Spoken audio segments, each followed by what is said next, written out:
तटस्थच असे काही काही लोक असतात बघा. आणि म्हणून सगळेच सुखी नाहीत या जगतामध्ये की ज्यांना प्रसन्न राहता येईल, ज्यांना संतुष्ट राहता येईल, समाधानी राहता येईल. असेच लोक आहे का सगळे?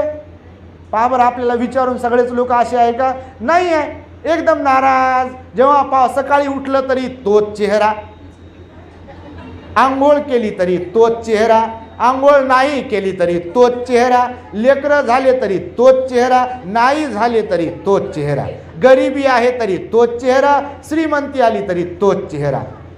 पहा तुम्ही, एकच चेहरा असा, एकच मोड, मोबाईलच्या मोडसारखा.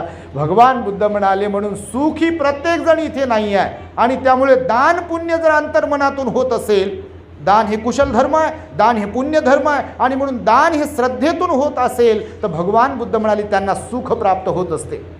आणि नंतर चौथा गुण कोणता सांगितला? बल प्राप्त होते. बघा, कोणतं प्राप्त होते?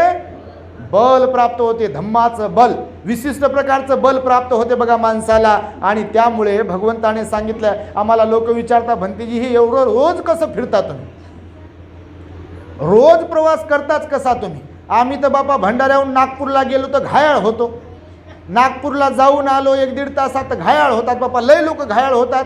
आणि तुम्हाला सहनच कसं होते? म्हणून लय लोक असे प्रश्न करतात, भंतेजी असं खाताच काय?